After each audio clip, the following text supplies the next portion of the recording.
Good morning, students.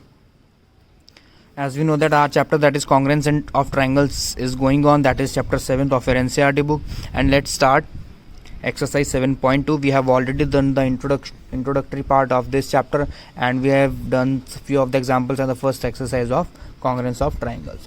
तो बेटा congruence का मतलब क्या होता है, हमने पहले भी डिस्कस किया. कॉन्ग्रेंस का बेसिकली मीन मतलब होता है exactly identical, exactly the same. अब हम बात कर रहे हैं किसकी, ट्राइंगल्स की कॉन्ग्रेंस की. ट्राइंगल्स की कॉन्ग्रेंस के लिए हमने 4 कंडीशन पढ़ी हैं कि ट्राइंगल्स कॉन्ग्रेंट कैसे हो सकते हैं. तो पहली कंडीशन क्या होती थी बेटा हमारी, एस एस एस, जब दोनों ट्राइंगल्स की तीनों साइड्स आपस में सेम हो. Second S A S, side angle side. Third A S A, angle side angle. And fourth is R H S, that is right angle, hypotenuse and side. तो ये 4 condition हमने पढ़ी थी किसकी, कॉन्ग्रेंस ऑफ ट्राइंगल्स की. अब देखते हैं बेटा exercise 7.2 sum first. Let's do it's a part. Given that we have given like this is given to us A, B, C, D, E and F. What is given? AB is equal to DE, then BC is equal to EF, and AC is equal to DF. This is given to us. This is given to us, and what we have to find, that triangle ABC is congruent to triangle DEF. What we have to find out? We have to find out and we have to name. We have to name by which criteria these two triangles are congruent to each other. So triangle ABC is congruent to triangle DEF by which criteria? As we can see that AB is equal to DE, BC is equal to EF and AC is equal to DF. All three given conditions are the sides. So the three sides of one triangle is equal to the three sides of its corresponding triangle. So we can say that the triangles or two triangles are congruent by which criteria? S, S, S, by side, side and side. Now sum first के बेटा remaining parts भी बिल्कुल ऐसे ही हैं, हमें सिर्फ criteria बताना है.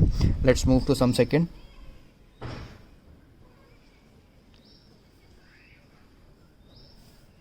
Some second B part. This is given to us again, two triangles will be given to us, and it is ART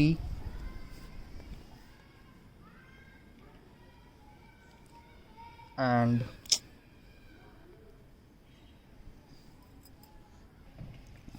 तो क्या गिवन है बेटा हमें, triangle ART and second is triangle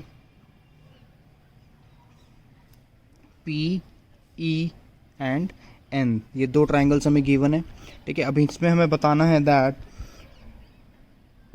you want to show that triangle ART is congruent to triangle PEN. Triangle ART is congruent to triangle PEN. इतना हमें बताना है, and इसका हम बी पार्ट कर रहे हैं अभी. If it is given that angle T is equal to angle N. क्या गिवन है हमें, angle T is equal to angle N. Means where is angle T, this is angle T and this is angle N. This is given to us. Then if you are using SAS criteria, और अगर आप SAS criteria use कर रहे हो तो आपको बताना है RT किसके इक्वल होगा एंड PN किसके इक्वल होगा. अब आप देखिए बेटा SAS क्या होता है, side angle side means two sides and between them one angle. So this is one angle. ये एंगल किन दो साइड्स के बीच में है, इसके और इसके. सिमिलरली ये एंगल किस साइड्स के बीच में है, इसके और इसके. अब आपको नेमिंग देखनी है ART and PEN. Where is T is at the last end where is N is the last. तो अब हमें क्या बताना है बेटा, यहाँ पे हमें ये बताना है RT किसके इक्वल है, RT will be equal to EN and PN this is PN first and last. PN will be equal to AT. तो अगर ट्राइंगल हमारा SAS से कॉन्ग्रेंट है, दो ट्राइंगल हमारे SAS कंडीशन से कॉन्ग्रेंट है, क्राइटेरिया से कॉन्ग्रेंट है, तो क्या होता है हमारा साइड एंगल साइड, मतलब दो साइड्स के बीच में एक एंगल हमें गिवन था, जैसे angle T is equal to angle N. तो हमने क्या बता दिया, जो दो साइड्स हैं that is RT will be equal to EN and PN will be equal to AT.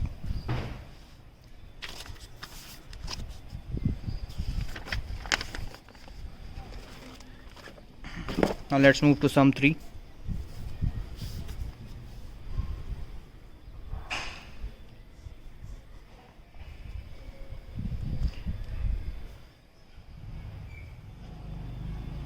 see the figure.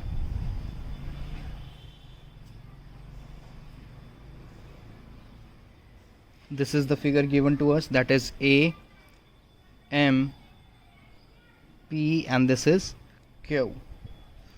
This is equal to this. This angle is equal to this angle. Then you have to give certain region. First is PM is equal to QM. Reason we have to give reason. Second, angle PMA is equal to angle QMA. Third, AM is equal to AM. And fourth one is triangle AMP is congruent to triangle AMQ. So यहाँ पर बेटा क्या हमें इनके reasons दे रखे हैं, देने हैं. तो अब देखिए कैसे. सबसे पहले क्या दे रखे हैं, PM is equal to QM. जैसा कि आप डायग्राम में फिगर में देख पा रहे हैं, दो ट्राइंगल बन रहे हैं. कौन से एक तो बन रहा है हमारा AMP and second one is AMQ. This is the first triangle, this is the second triangle. तो सबसे पहले हमें PM is equal to MQ, this is given to us, ये हमें क्वेश्चन में ही गिवन है.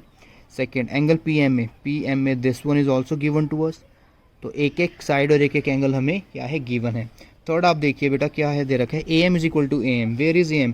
AM इस ट्राइंगल का भी पार्ट है और AM इस ट्राइंगल का भी पार्ट है.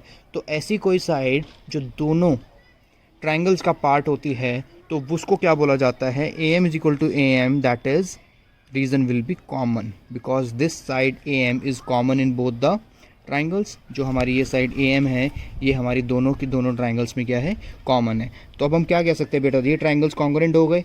ऑब्वियस सी बात है, मैंने आपको पहले भी बताया था हमें मिनिमम कितनी कंडीशन चाहिए होती है दो ट्राइंगल्स कॉन्ग्रुएंट करने के लिए, 3 कंडीशंस चाहिए होती है. यहाँ पे हमारी क्या कंडीशंस आ गई है, 1, 2 and 3. So these triangles will be congruent. और हमें चौथी उसकी क्या बतानी है कि उसकी हमारा क्राइटेरिया क्या है, किस क्राइटेरिया से हम कह सकते हैं कि जो हमारा ट्राइंगल है वो कॉन्ग्रुएंट हो. अब आप देखिए this side AM is the side, PM is the side, and in between two sides there is one angle. So can you tell that SA and S? Similarly in this triangle see SA and S. So one angle is there and that is between the two sides. So we can say that two triangles, that is triangle AMP will be congruent to triangle AMQ by the condition or by the criteria SAS. By the criteria SAS. तो बेटा हमने अभी इस video में we have done the 3 sums of this exercise 7.2. What you have to do, you have to understand, you have to write all these 3 sums as well. And the next thing is that you have to try the next 2 questions, to try sum 4th and 5th. आपको sum 4th and 5th इसी exercise के try करने हैं. इस exercise के आपको sum 4th and 5th try करने हैं बेटा. कोई डाउट होगा तो हम उसको वीडियो में डिस्कस करेंगे. And you can ask me on also on my personal WhatsApp number. नहीं तो हम क्वेरीज लेंगे इन द नेक्स्ट वीडियो. और मोस्ट प्रोबेबली नेक्स्ट वीडियो में हमारी ये एक्सरसाइज और ये चैप्टर हमारा ऑलमोस्ट कंप्लीट हो जाएगा. Then we will start with the aptitude, क्योंकि हमारा फिर एप्टीट्यूड रह जाएगा. एप्टीट्यूड क्या है कि हमारे 5 या 6 chapters and from the book, that is KYA know your aptitude. And then we will start the revision soon for the PA1 exams आने वाले हैं. तो उसके लिए हम अपने रिविजन भी स्टार्ट जल्दी ही कर देंगे. Okay students, okay, take care, God bless you all, thank you.